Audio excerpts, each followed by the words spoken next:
Graça e paz. Tudo bem com vocês?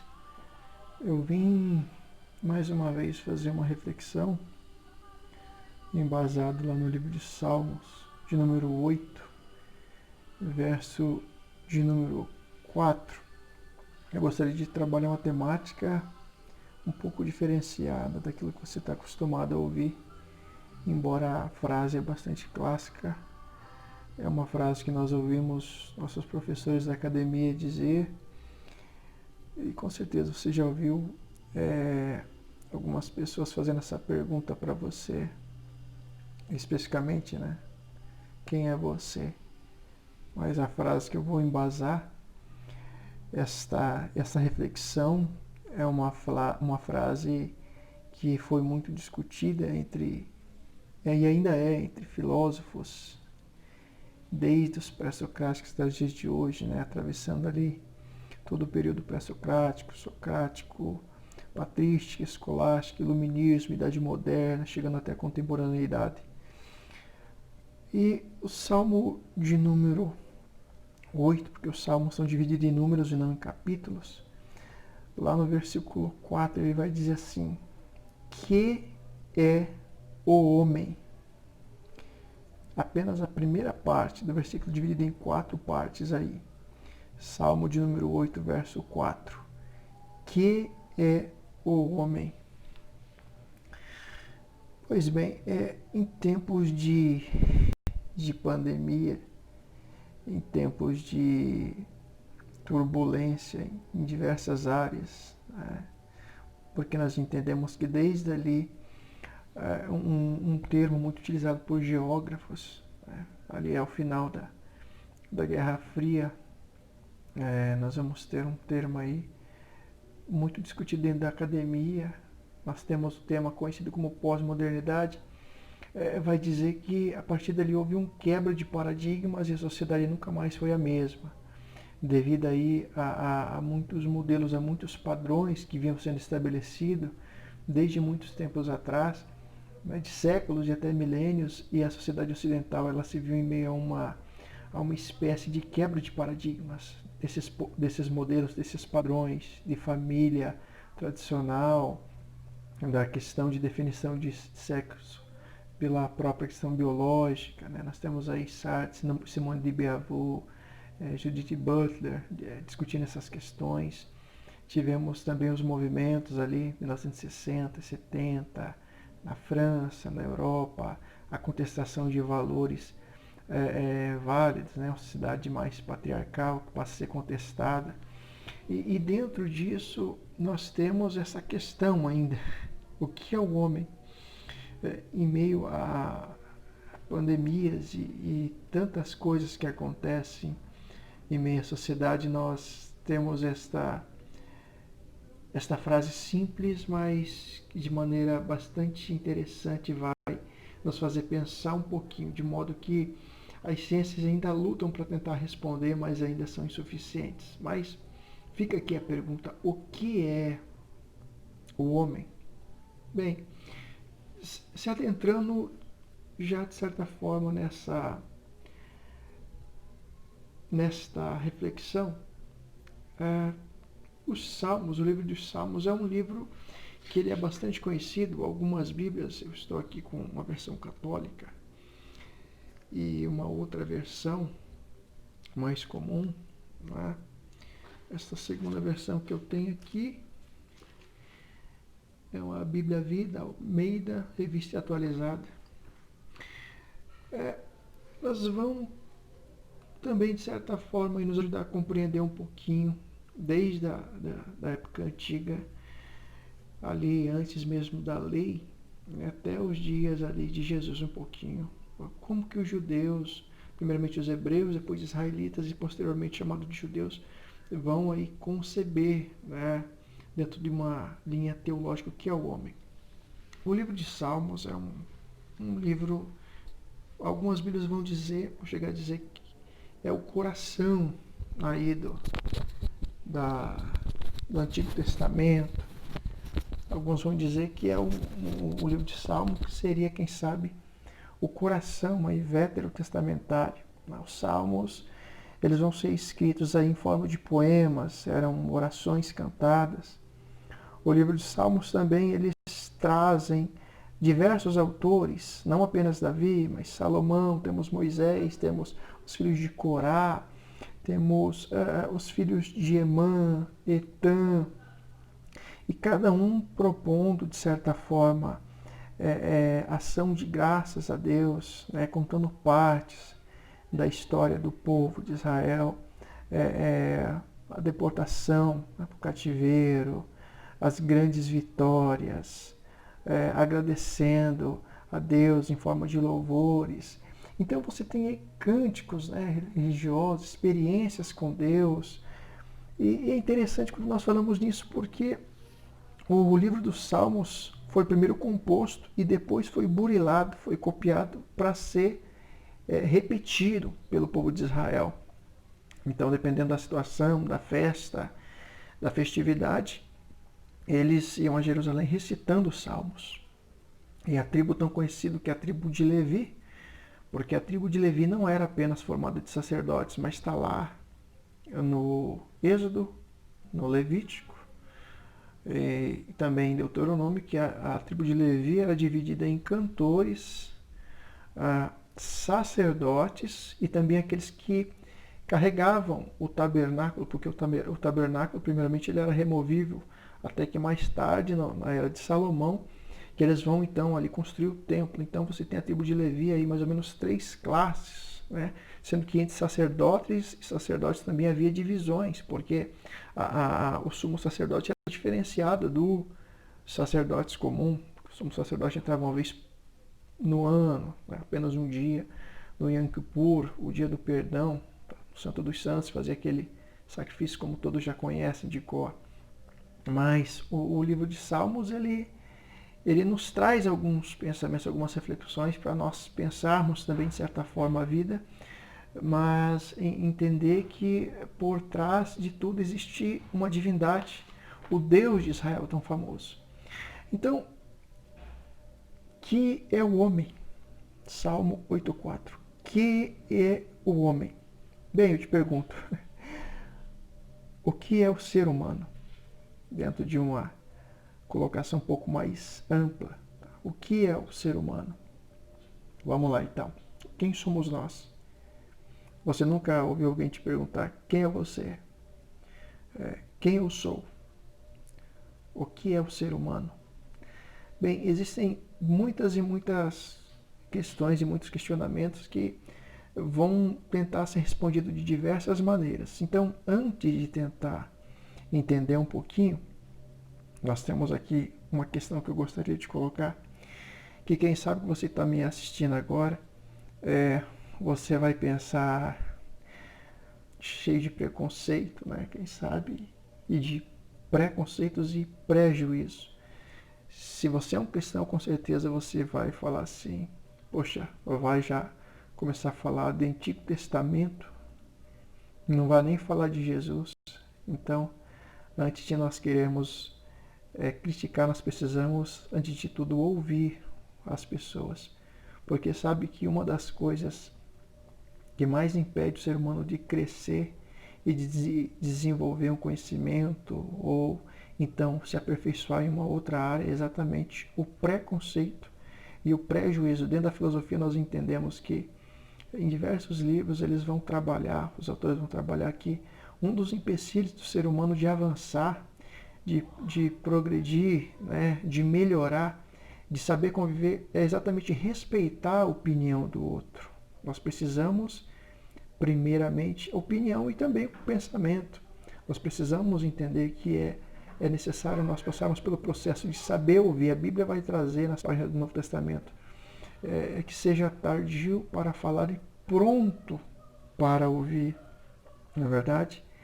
Então, quem sabe você está me olhando aí, um cristão, olhando e falando, olha, já vai falar de Antigo Testamento. E é engraçado que eu ouço, nós não vemos pessoas de outras religiões discutindo, mas os cristãos, eles têm algo de julgar o outro como se apenas uma ala, né? Dentro das diversas divisões do cristianismo, apenas uma fosse correta. quando nós estudamos lá na academia, na faculdade de teologia, o cristianismo não é cristianismo, são diversos cristianismos, de maneira que, devido à sua pluralidade dentro da história, o cristianismo ele está dividido em diversos setores. Tá? Então nós temos cristianismo, de maneira que esses diversos cristianismos ajudam a formar e compor toda a cristandade ocidental. Beleza? Então, você precisa se desarmar e tirar um pouco esse peso, né? Esses preconceitos, esses prejuízos. Porque uma das coisas assim que eu fico às vezes assistindo a alguns ministros se achando donos da verdade, eles querem às vezes defender apenas as páginas neotestamentárias, mas eles se utilizam de recursos do Antigo Testamento. Então, assim, é um antagonismo tremendo. Né? Por exemplo, eles tiram partes lá da lei, mas eles, quando falam sobre o Espírito Santo, sobre bênção, eles vão em Deuteronômio. Então, assim, a minha visão é uma visão holística. Eu não concebo o conhecimento, embora é importante a vinda de Jesus e a Bíblia, pelo cânon, a nossa importância maior é Jesus, mas eu não enxergo o Novo Testamento apenas, porque o autor da Epístola aos Hebreus lá vai dizer que o Antigo Testamento era a sombra daquilo que haveria de vir, não é verdade? Então, assim, assim como vários discursos aí nós vemos nos dias de hoje, o neoplatonismo, por exemplo, demonizando até, às vezes, o corpo, eu não vejo assim. E se você for conversar com um professor de teologia com mestrado e doutorado, você vai entender que vários pontos, né, da teologia sistemática, porque vários ministérios vão compor, eles vão forjar uma teologia a seu bel prazer, a seu próprio gosto. Então, falar, por exemplo, de alma, corpo, espírito e falar de trindade, às vezes é querer reduzir, né, uma visão particularizada, o todo numa visão particularizada. Então eu não vejo assim, eu não fico nessa briguinha neoplatônica, tá? Embora a Bíblia traga, a Bíblia não, mas a patrística escolástica vão dar esse conceito, é porque eles vão utilizar da filosofia para eles criarem conceitos como trindade, porque não existe. Então eles pegam a filosofia e aí sem a filosofia não existe teologia. E daí eles lançam, isso eu aprendi com um padre dentro da teologia, a filosofia é necessária para se conhecer. Então fica essa briguinha um pouco neoplatônica. Né? Alguns vão entender que o corpo é fonte de mal. Outras vezes a alma não é assim algo muito boa, enquanto que Jesus não disse isso. A teologia paulina ela vai dar maior sistematização a isso, mas a própria neurociência ou outras ciências, nesse sentido de querer identificar onde é a alma, aonde é o espírito, né? A questão com o corpo vai ser muito complexa. Então entenda, dentro de uma visão mais holística, é complicado você tentar entender o todo. Isso é uma briga grega, na verdade, tá? Então, ao invés de ficarmos discutindo o homem é isso, o homem é aquilo, não. O homem é alma, é corpo e é espírito, com uma diferença básica.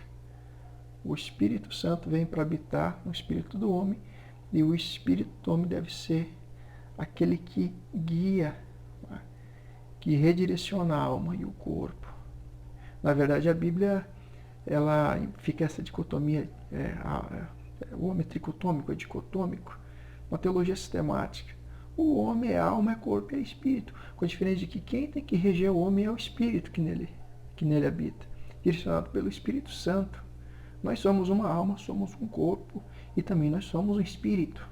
Senão, Deus não colocaria, não faria o homem do pó da terra e colocaria no homem o sopro de vida, o pneuma lá, que tem 4 significados, para falar bem a verdade. Então eu não vejo de uma maneira sistemática. É isso e não é isso. Não, o homem ao tocar da trombeta, o corpo vai ser transformado. A consciência, o estado de consciência. A Bíblia fala também sobre isso. As almas diante do trono de Deus, pedindo o julgamento. E a Bíblia ela é holística na sua forma de se revelar. Ela é num todo. Então eu não posso fazer doutrina de um versículo. Beleza? E Salmos, se você olhar, o livro dos Salmos vai trabalhar muito a questão exatamente do espírito falando com a alma. Quando, por exemplo, o salmista fala: por que estás abatida, ó minha alma, e por que te perturbas dentro de mim? Espera em Deus. Então, ali é a alma, de certa forma, dando um comando, é o espírito, melhor dizendo, dando um comando à alma. Dando um comando à alma. Então, o que você tem dentro da teologia sistemática de diversos autores são tentativas de tentar explicar o inexplicável. Você acredita que a alma e o corpo e o espírito, os três formam o homem? Amém. Você crê que a alma, né, e o corpo? Amém. Se você entende que às vezes ali a questão é de alma entender no mesmo significado de espírito, eu não quero entrar no mérito do debate, mas não queira julgar os outros pelo teu conhecimento reduzido que você tem. Porque existem vários tipos de pensamento e vários tipos de sistematização. E eu não sou o dono da verdade. Beleza? Então, quem somos nós? Então, primeira coisa, pegou o teu pré-juízo, pegou o teu preconceito, colocou dentro da caixinha estabelecida, que estava estabelecida dentro de você, agora você está pronto para me ouvir. Beleza? Porque o que mata a interpretação é a doutrinação. É você olhar para mim com o teu conhecimento que você já possui aí, e aí você passa então a dizer assim: vamos ver o que ele vai falar. Se não tiver de acordo com aquilo que eu penso, não serve. E na verdade não é assim. Porque você tem coisas para me ajudar no crescimento e eu tenho coisas para te ajudar no crescimento. Beleza? Vamos lá então. Quando nós falamos então sobre pensamento, sobre conhecimento, sobre homem, nós vamos a diversos autores. Antes de entrar numa abordagem mais de teológico propriamente dito, nós temos que falar um pouquinho aí da concepção de como concebe-se o homem dentro dos conhecimentos científicos, porque a antropologia, a filosofia, a sociologia, a história, a arqueologia, a geologia, elas vão ajudar sim no conhecimento mais elaborado, de cunho mais acadêmico para a teologia, tá? Então, no latim, homem, né, pode significar, ou significa melhor dizendo aí, qualquer indivíduo pertencente aí à espécie ou a uma raça animal que apresente o maior grau de complexidade na escala evolutiva. Então, dentro do latim, né, esse homini está mais relacionado a essa ideia de indivíduo que pertence à espécie animal. Tá? Quando nós olhamos para a antropologia física vai ter algumas considerações interessantes. A primeira pergunta é: o que é o homem? O que é o homem? E essa é a nossa pergunta que nós vamos tentar responder. Segundo ponto: o que constitui a essência do ser humano? Tá? Quando eu falo homem, eu falo ser humano. O que constitui a essência? Do que somos formados? Terceiro: o que diferencia o ser humano, a espécie humana, de outros animais? O que nos diferencia de outros animais? Você consegue entender? Você consegue tentar explicar isso? O que te diferencia de outros animais? Então, são 3 perguntas. O que é? O que constitui a sua essência? E o que o diferencia de outros seres? Tá? Então, estas 3 colocações nos ajudam a pensar um pouco mais a respeito do ser humano dentro de uma questão mais científica. mais antropológica, mais filosófica, sociológica, psicológica, histórica, enfim. Tá? Então, a antropologia física vai dizer que o homem é um ser vertebrado, pertencente à classe dos mamíferos. Isso você aprendeu, com certeza, lá no ensino fundamental e no ensino médio. Né? Quantos anos? Você se lembra disso? Outro ponto é que a antropologia física vai dizer que o homem é capaz de questionar. Talvez este seja um dos pontos mais interessantes quando nós debatemos aí, ou quando nós passamos a comparar o ser humano com outros animais. Nós temos a capacidade de questionar os limites, né, do ser humano, e sabendo que somos limitados. O ser humano sabe que ele vai morrer, e é a única espécie que sabe disso. Né? E ele tem esse poder de investigação. A antropologia científica não é capaz de colher a totalidade do homem. Logicamente que nenhuma ciência é capaz de colher o todo humano. Tá? Então, as diversas ciências, como medicina, psicologia, sociologia, história, geografia, vão fornecer dados, mas não vão esgotar, por sua vez, as interrogações apresentadas pela antropologia filosófica.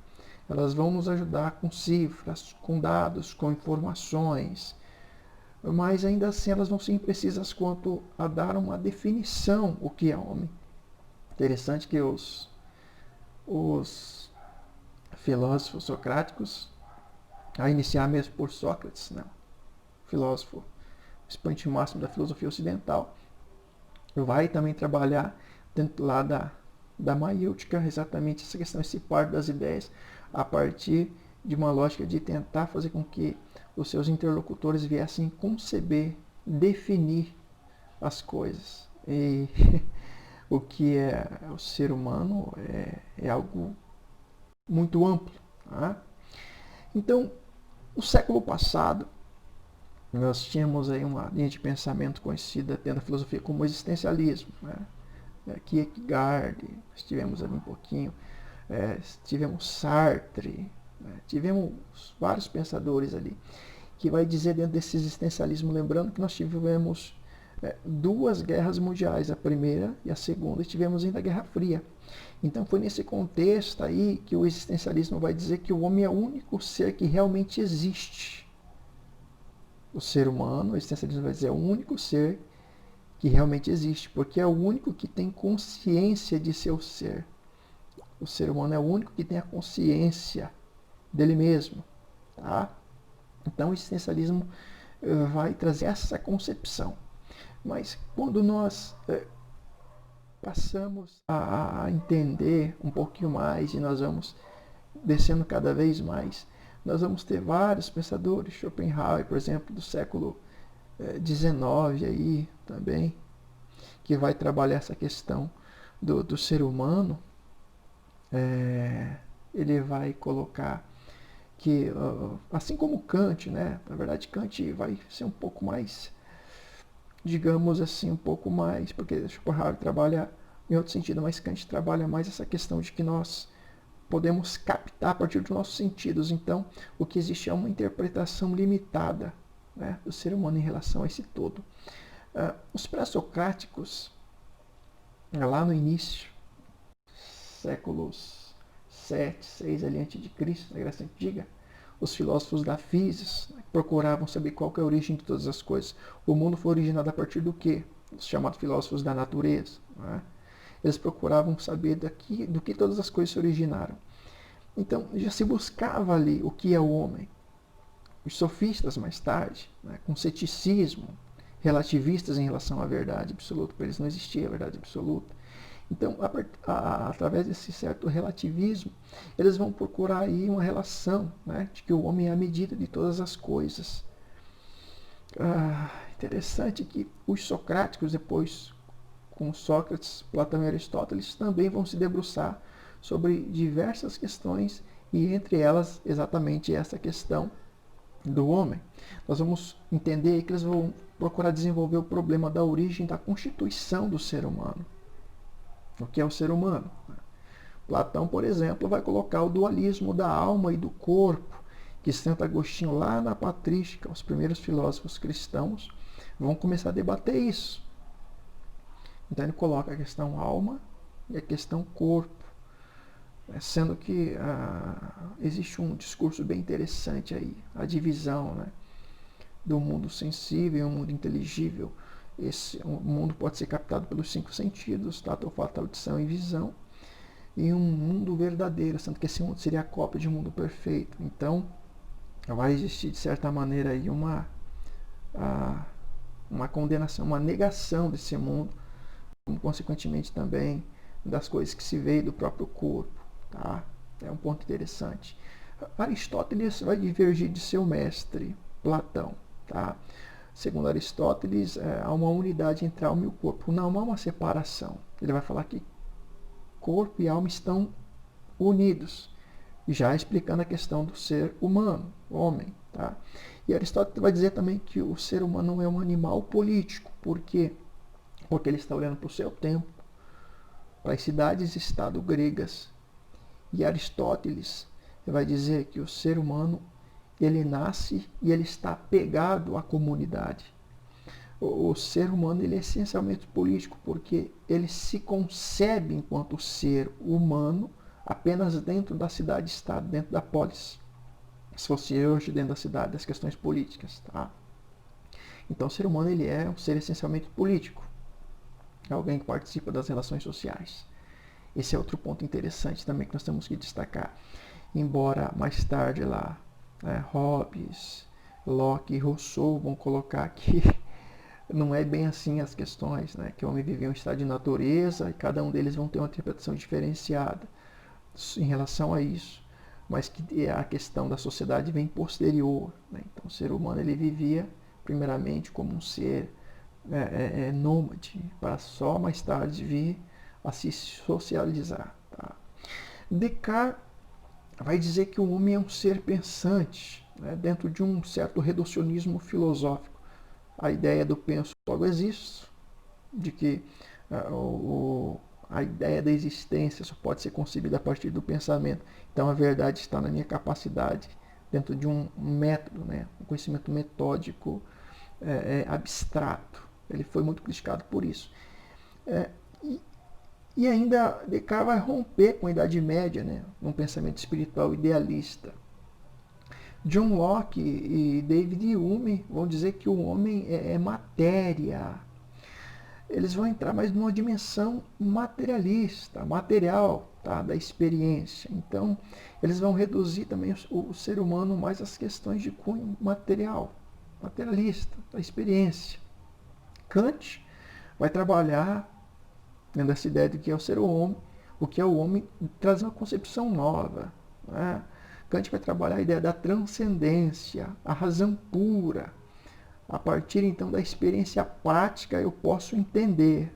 Então eu tenho uma experiência, da minha prática eu passo a entender. E aí eu posso entender o conceito de humanidade também. Tá? Então a experiência prática e entendimento. Eu passo a entender o meu todo. Bem, quando nós passamos agora, propriamente dito, para um mundo mais contemporâneo, nós vamos ter o nosso mundo ocidental. Mundo ocidental, Europa, África e América como um todo. E quando você olha para o mundo ocidental e você pensa a questão de ser humano, espécie humana, nós temos aí algumas coisas que talvez caracterizariam ou caracterizam um pouquinho esse ser humano. Vamos lá. O mundo ocidental, podemos dizer que ele se inventou, foi inventado, ou inventou o ser humano atual, gerou, deixou uma certa herança para o ser humano da atualidade, um legado. Esse legado, de certa forma, ele possui alguns pilares. O primeiro pilar poderia chamar de materialista. Veja que as coisas hoje são pautadas muito na ideia de ter e não de ser. Quando você passa a ouvir muitas e muitas pessoas em diversos discursos, até mesmo no meio cristão, seja no meio empresarial. A ideia é chegar lá, conquistar, conseguir capital, construir, ter. Então, note que é implícito a ideia da materialidade, possuir algo. Temos ainda a ideia do hedonismo. Temos a ideia ali das paixões desenfreadas, né? Dos desejos manifestos. Temos uma linha de pensamento também muito mercadológica. Esse é o terceiro ou quarto pilar. A escola de Frankfurt, década de 1920 e 30 na Alemanha, e depois vários pensadores vão migrar para os Estados Unidos, vão trabalhar muito isso, né? De que até mesmo a arte se transformou em produto dentro do mercado. Então, esse ser humano do Ocidente, grande parte desses seres humanos, eles vão estar muito associados a essa questão de compra, de maneira que a felicidade ela só é possível se eu consigo comprar algo. Eu compro carro, eu conquisto casa, eu compro móveis e eu não paro. De maneira que sempre eu tenho que estar me reinventando. Você comprou o iPhone do ano retrasado, aí ano passado comprou, mas agora você quer o novo, e daqui a pouco lança e você vai comprar. Então, é uma, de certa forma, uma droga, né? Que a mente ela vai querendo cada vez mais, e ela nunca se sacia. Então, dentro dessa perspectiva, dessa lógica, o ser humano do Ocidente, grande parte dele, é regido por essa ideia de compra, de mercado. Pois bem, temos ainda além disso, né, o mundo ocidental também é regido pelo conhecimento que nós herdamos da Grécia, seja na cidadania, Jogos Olímpicos, democracia, filosofia, questões de cunho matemático e diversas questões, tá?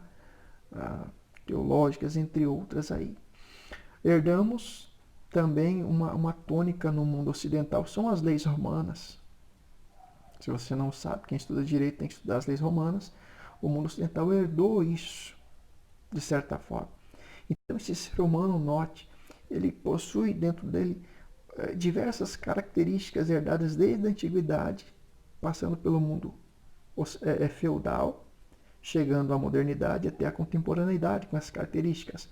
Outro ponto, o ser humano do Ocidente, ele tem como característica também interessante não, mas o futebol, por incrível que pareça. Todos nós sabemos que o homem do sexo masculino gosta muito de futebol. Isso também, de certa forma, caracteriza o Ocidente, né? Temos ainda aí o mundo cinematográfico. Quem não para uma vez por semana, uma vez por mês, 2 vezes por mês para assistir um filme? É quase impossível. Nós temos uma das grandes características ainda desse homem contemporâneo, exatamente esse apego ao cinema, às produções Hollywood. E ainda temos outro ponto, que são as grandes corporações. Das grandes corporações capitalistas, eu poderia dizer que são as transnacionais. As transnacionais são responsáveis pelos grandes capitais que entram, né? Melhor dizendo, que saem de países. Essas grandes corporações, essas transnacionais, também são responsáveis por gerar aquilo que nós já falamos lá. Mercadoria para se haver um consumismo. Tá? A ideia de compra e da felicidade, entre aspas. Aí. Então, com alguns retoques finais, nós vamos ter aí, dentro disso tudo, o cristianismo, que não é singular, mas é plural, porque são vários cristianismos. Nós temos dentro do mundo ocidental mais essa característica, que é o cristianismo, que são cristianismos, tá? Que são movimentos cristãos, está dentro de uma cristandade, que é o todo. Tá? Outra característica desse homem, desse ser humano, é a sociedade civil, seus governantes e uma igreja, para ser mais exato, a igreja católica, que vem influenciando o Ocidente há muitos e muitos séculos, né? Desde o século IV ali depois de Cristo até os dias de hoje. de maneira que teve que haver uma laicidade, uma separação do Estado e da Igreja. Mas a Igreja ainda é muito forte. Então note, esse homem dos dias de hoje, esse ser humano, né, é um ser humano bastante, digamos assim, com muitas influências. Tivemos aí, não falei, mas as revoluções industriais, 3, 4, que afetou significativamente a forma da vida, né? Através do processo de globalização, embutido aí também as questões tecnológicas. Então, esse ser humano, ele é um ser humano que ele pode estar perdido nele mesmo sem definição. Sem definição. Por quê? Porque nós somos a geração que tem tudo em mãos. Nós temos informação em tempo real. Nós temos aulas online. Nós temos artigos. Vamos no Google, temos tudo ali. Temos livros, compras online. Nós temos tudo facilitado. Em meio a tanta coisa, muita gente ainda está perdido. Não sabe o que é, não sabe o que quer, não se define em nada. E vive balançado com tanta coisa. Esse é um ponto que eu tenho que destacar. Quando nós olhamos, dentro da perspectiva agora mais teológica, e nós vemos o salmista dizendo: que é o homem? Mundo ocidental. Que é o homem? Quem você é? Você é um herdeiro do capitalismo? Você já se definiu?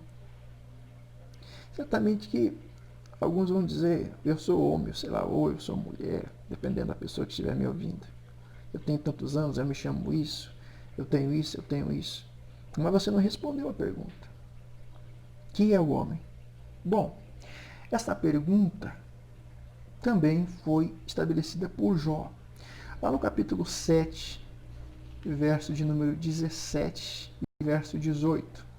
Jó 7, 17 e 18. E Jó diz assim. Livro de Jó 7, 17. Vamos lá. Jó 7, 17 e 18. Vamos encontrar aqui. Encontrei. Que é o homem para que tanto o estimes e ponhas nele o teu cuidado? Olha só. Que é o homem. A mesma coisa. E Jó foi o primeiro livro a ser escrito. O mais antigo, melhor dizendo. Não o primeiro que foi escrito. Que é o homem para que o estimes e ponhas a seu cuidado. A cada manhã o visites e a cada momento o ponhas à prova. Você vê quase que a mesma ideia de Salmo. Agora, você vê o Salmo de número 144, verso 3. Salmo de número 144, verso 3. O salmista diz assim: Senhor, que é o homem para que dele tomes conhecimento, e o filho do homem para que o estimes? O homem é como um sopro, e os seus dias como uma sombra que passa. Ele coloca aqui o ser humano dentro de uma característica mais passageira, transitória, mortal. Né? E ainda nós vamos ver em Hebreus, no capítulo 2, verso 6 e verso 8. O autor da Epístola aos Hebreus, que é uma epístola geral, algumas pessoas de maneira... está de modo bem intencionado, mas de maneira equivocada, vão dizer que foi escrita por Paulo, mas não foi.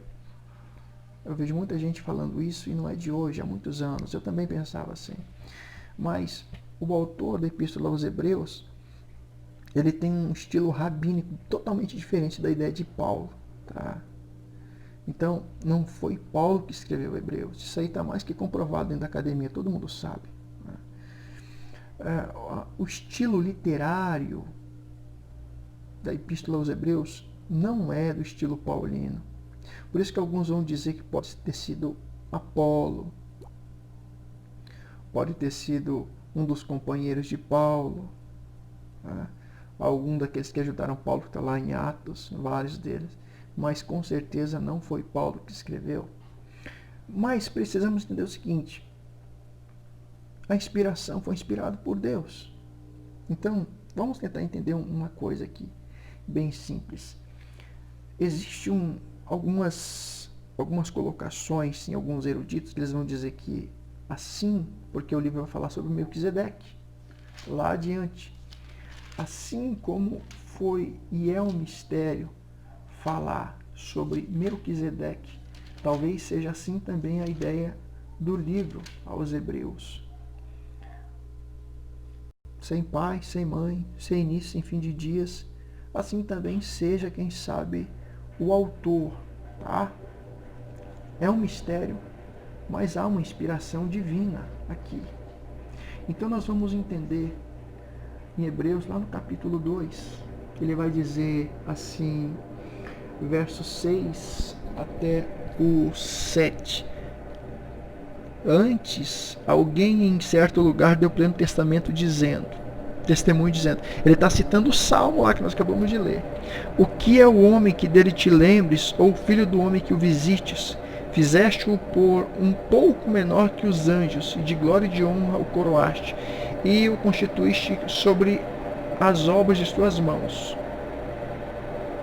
Veja, o que é o homem? Ele definiu o que é o homem? O que é o ser humano? Ele não definiu o que é o ser humano. Sinceramente, ele não definiu. Então, o que é o ser humano? Vamos lá. Nós cristãos entendemos assim, que no início, lá na Gênesis de todas as coisas, você vai ver Gênesis capítulo 1 e capítulo 2, e depois no capítulo 3, que Deus forma a parte material que um dia será transformada, 1 Coríntios, tá? Lá no capítulo 15, lá adiante você vai ver Paulo falando que um dia seremos transformados. Esse corpo corruptível será transformado em corpo incorruptível. E aí Paulo vai dizer também que o primeiro Adão, que é o Adão do Gênesis, né, ele ficou imperfeito, mas o segundo ou último Adão, que é Jesus, ele é perfeito. E assim como Jesus é perfeito e morreu e ressuscitou e está à destra do Pai, nós seremos semelhantes a Jesus no sentido de ter um corpo glorificado, sermos semelhantes aos anjos, que não se casam, não se dão em casamento, tá? Dentro da escatologia é muito fácil compreender isso. Então presta atenção aqui. Quando você para entender o que é o homem dentro de uma perspectiva mais teológica, você vai entender que Adão, a matriz primeira de toda a humanidade, ele era perfeito. Ele era perfeito, não tinha doença, ele era um ser atemporal, não era sujeito ao tempo. Por isso que você vê Deus dizendo assim, olha, se quando você pecar, se pecar certamente morrerás. Por quê? Porque o homem sairia da eternidade e entraria no tempo e sujeitaria a sua estrutura física à morte, mas também a sua estrutura espiritual ele sujeitaria à morte. É por isso que lá no livro de Romanos, capítulo 6, então em Romanos ali, capítulo 6, verso 23, você vai ver o texto dizendo assim, porque o salário do pecado é a morte, mas o dom gratuito de Deus é a vida eterna por meio ou em Cristo Jesus. Por quê? Porque a morte, ela passou a habitar no homem, né? Era na verdade para o ser humano ser eterno. Você note que o conjunto das genealogias, desde o Gênesis, você vai comparando, né? Depois você vai lá para Êxodo, Reis, Crônicas, você vai vendo que os homens viviam muitos e muitos anos, né? 900, 800, 700, E você vai entender que o plano de Deus para com os seres humanos era eternidade. Então você vê que em Gênesis 2, no verso ali 17, Deus disse: no dia que comeres, né, o fruto, conhecimento do bem e do mal, certamente morrerás. Ou seja, Deus, ele sujeita a sua própria criatura exatamente à questão da morte. Sujeita a partir do momento que esse homem desobedece ao seu Criador. O julgamento já estava pré-anunciado. E é interessante que o ser humano, ele vai cair, a sua queda aí vai vir acompanhar também da queda de Satanás, para quem não sabe. Dentro de uma exegese mais coerente, subentende-se aí que, na verdade, Lúcifer, ele se rebela entre Gênesis 2 e Gênesis 3, e não em Gênesis 1, como muitos pensam. Mas eu não vou falar, eu não vou ficar no mérito aqui, tá? Eu só vou deixar aguçar você para você buscar literaturas um pouco mais coerentes. Então veja, você entendeu que o ser humano, ele saiu de Deus. Deus, ele, pelo menos a essência, né, a questão da alma e a parte do espírito, quando Deus sopra fôlego de vida. Existe um ponto interessante que ninguém sabe explicar. Por exemplo, o Eclesiastes vai falar assim, que o espírito volte a Deus que o fez, o espírito volte a Deus e o corpo volte ao pó. Mas ele não fala da alma. Ele não fala da alma. Mas a alma, a gente sabe que é a parte, né, a parte consciente do ser humano. Eu te pergunto, quando o ser humano morre, quem que é levado? Pelos anjos. Quem que é levado? Porque quando Lázaro morreu, ele foi levado até ali, aquele presente momento chamado de seio de Abraão, não é verdade? Aquele Lázaro ali não era o corpo. Aquele Lázaro ali era o espírito ou era a alma? Eu te convido a você fazer algumas pesquisas dentro dessa lógica. Né? Voltando lá ao debate inicial lá, que eu coloquei no início, só para aguçar você pensar. Mas vamos procurar entender ainda o que é o ser humano dentro de uma teologia, tá? Dentro da teologia. Bem, quando nós falamos sobre o ser humano, nós não podemos deixar de falar sobre Jesus, porque Jesus não é apenas o centro da Bíblia. Tá? Eu vou te dar uma referência aqui muito clara. Vamos lá para Colossenses agora. Eu faço questão de fazer você entender. Em Colossenses, lá no capítulo de número 2, verso 2, bem no meio, ele fala bem assim, ó: para compreenderem plenamente o mistério de Deus, Cristo, em quem todos os tesouros da sabedoria e do conhecimento estão ocultos. Então, eu quero saber quem eu sou segundo a Bíblia. Eu preciso entender quem é Cristo. Aí você fala, mas Cristo não está lá, Jesus, lá nas páginas veterotestamentárias em Gênesis. É de fato, não aparece o nome Jesus Cristo ali, porque Cristo, né, ungido, Mexia em hebraico, Christos em grego, o verbo veio se fazer carne aqui no Novo Testamento, registrado ali nos Evangelhos. Porém, a Trindade e esse mistério aí já estava. A própria ideia de concepção de Deus, do Deus encarnado, Jesus já pré-existia antes da fundação de todas as coisas. Provérbios vai dizer que a sabedoria, ela estava antes de todas as coisas. Então ali a sabedoria ali seria Cristo. Então Jesus, ele já existia antes de tudo, antes de anjos. Por quê? Ele disse assim, eu e o Pai somos um. Senhor, mostra-nos o Pai. Pô, Felipe, eu estou tanto tempo com vocês não sabem quem eu sou, não sabem quem é o Pai. Quem vê a mim vê o Pai. Vê o quê? Vê a minha face? Não, quem vê o meu caráter. Quem vê a forma com que eu ajo, como eu trato o ser humano. Porque a ideia de Jesus era o quê? Era recuperar a vida que havia se perdido. Era recuperar esse ser humano da queda. Por isso que Paulo vai falar, 1 Timóteo 2,5, porque há um só Deus e um só mediador entre Deus e os homens, Cristo Jesus. Ele é a ponte que nos leva de novo a Deus.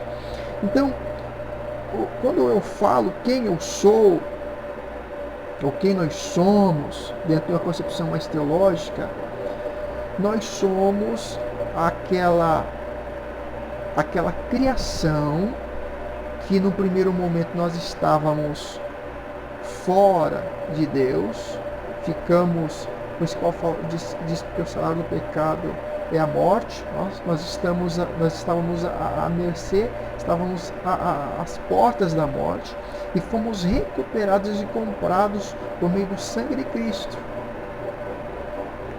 Então, nós fomos de novo, né? Paulo vai usar uma expressão, fomos enxertados, porque não somos Israel, éramos gentios, fomos enxertados na videira que é Cristo. Então, nós somos a criação que estava corrompida e foi resgatada pelo próprio Deus. Dentro de uma questão muito simples teológica. Tá? Então, esse é um ponto. Então, eu quero saber quem eu sou. Quem eu sou, tem que olhar para Cristo. Por quê? Porque eu entendo que quando eu aceito a Cristo, o Espírito Santo passa a morar em mim e ele gera em mim essa identidade de Cristo, essa identidade do céu. A justiça de Deus está em mim. O amor de Deus mora em mim. Eu posso suportar, eu posso vencer. Porque o próprio Deus, que um dia esteve aqui, ele se fez fraco para que eu fosse forte. Ele levou toda a enfermidade para que eu fosse curado. Ele levou toda a sorte de moléstia para que nele eu fosse perdoado, eu fosse escolhido antes da fundação do mundo. Lá em Pedro, 1 Pedro, você vai ver lá em Apocalipse 13, né? Nós fomos comprados antes, ele nos escolheu antes da fundação do mundo. Então existiam, antes de haja luz, ele disse haja cruz, porque a cruz veio, na verdade, como um plano antes mesmo de existir mundo. Então, eu preciso entender essa lógica de Colossenses, né, em que todos os tesouros da sabedoria e do conhecimento estão ocultos. Quem é Jesus? Ah, Jesus é isso. Então, eu reflito a imagem de Cristo. Eu não sou onisciente, onipresente, onipotente, mas o caráter do meu Deus eu tenho dentro de mim, santo, justo, né? Amoroso, misericordioso. E ainda, Colossenses 2,9 vai falar que nele habitava corporalmente toda a plenitude da divindade. Então, Jesus veio recuperar essa verdadeira natureza, esse caráter, né, que o homem tinha antes da queda. Então, eu entendo que eu fui ressuscitado com Cristo, como Paulo usa a expressão, assentado com ele nas regiões celestiais.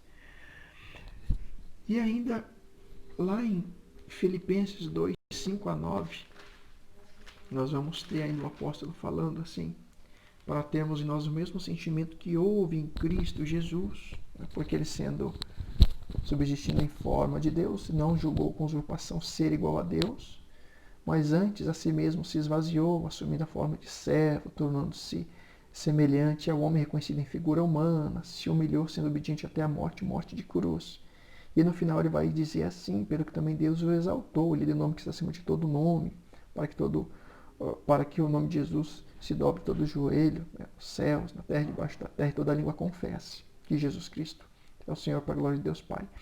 Então, eu passo a entender que quando eu nasço de novo, se eu nasci de novo, a partir de Cristo, eu sou o filho e eu sou uma nova criatura, regenerado, né?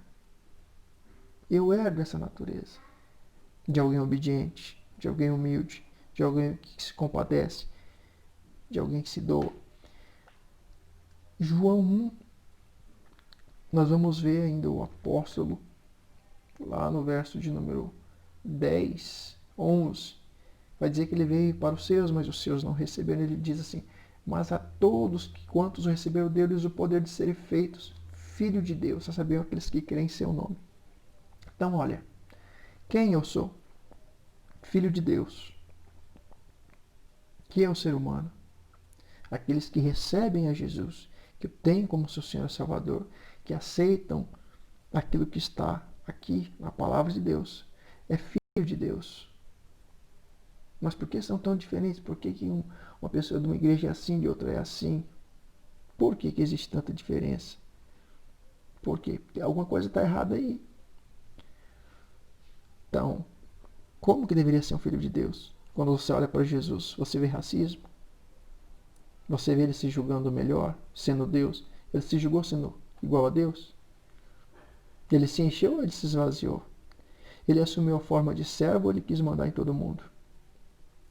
Então você nota aí, esse poder de ser feito chamado Filho de Deus, ele diz ainda assim, que não nasceram, os quais não nasceram do sangue nem da vontade da carne, mas da vontade de Deus.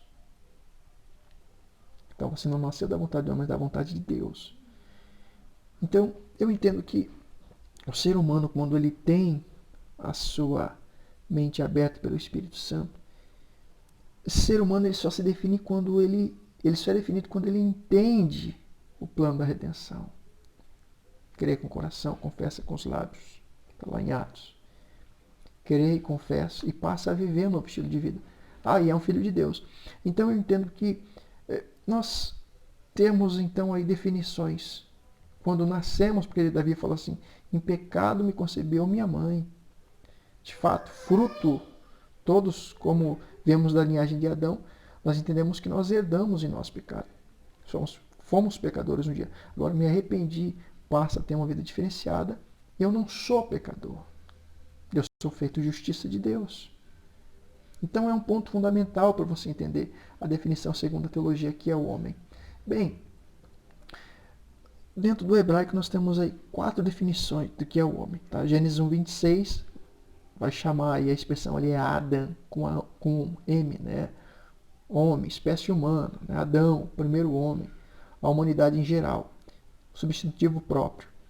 Então você tem aí Adam como espécie humana, não se diz mais raça, tá? Raça é um termo mais voltado aí à biologia, as ciências humanas não trabalham com essa concepção. Tá? Então, Adam, em seu sentido mais geral, significa o homem enquanto ser humano. Nada tem a ver com sexo masculino, mas ser humano geral, tá? Espécie. Jó, como eu li lá, Jó 4,17 traz a expressão homem, mas no sentido de Enosh. Enosh, tá? Que significa um homem mortal.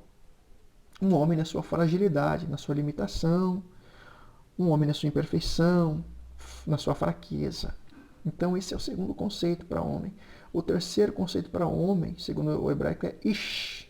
Ish é homem enquanto cidadão individual. E o quarto conceito é Geber.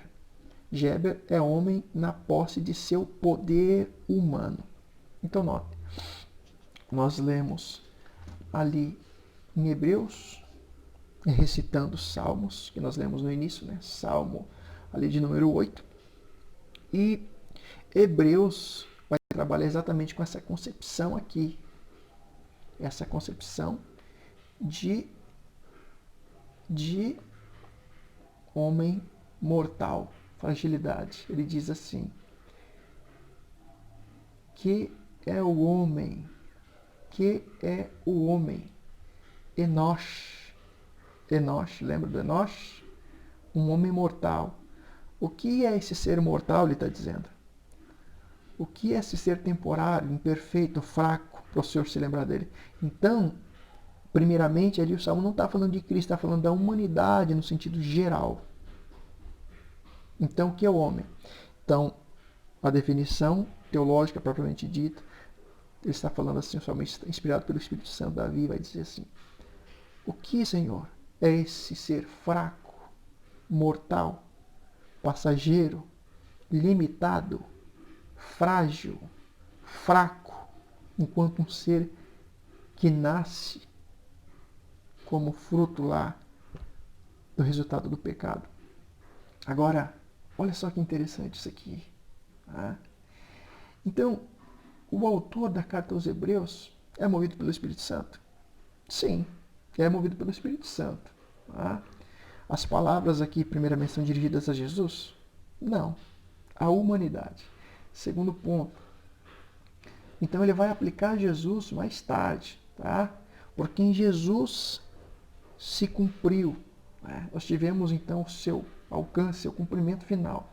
Então Jesus chamou a si mesmo de filho, tá? Filho do homem. É o verdadeiro filho de Deus, representando nossa condição de seres humanos. Porém, quando Jesus, como unigênito, ele vem no início como único, né? Como primeiro, como primogênito, mas depois ele abre a porta para que novos filhos nasçam da vontade do homem, da vontade da carne, mas da vontade de Deus. Então, o que é o homem? Bem, o homem no primeiro momento é um ser mortal, é um ser frágil. Mas no segundo momento, quando ele nasce da água e do Espírito, ele passa a ser filho de Deus. Exatamente isso que traz aqui. Né? E o Salmo vai falar exatamente isso. E a epístola aos Hebreus, exatamente uma tentativa de mostrar a superioridade do sacerdócio de Cristo em relação ao sacerdócio antigo. Sejam os sacerdotes lá de Melquisedeque e os demais que vieram, né, a partir de Arão com Moisés, as várias leis. Tá? Então é isso que nós somos. O que é o homem? O que você é? Agora, um ponto final que eu quero destacar. Nós somos filhos de Deus? Nós somos filhos de Deus. Então, como nós estamos agindo?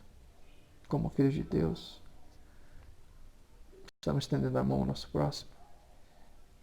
Estamos deixando Deus julgar? Estamos abrindo mais a nossa mente? Estamos praticando aquilo que Jesus falou? Pense nisso.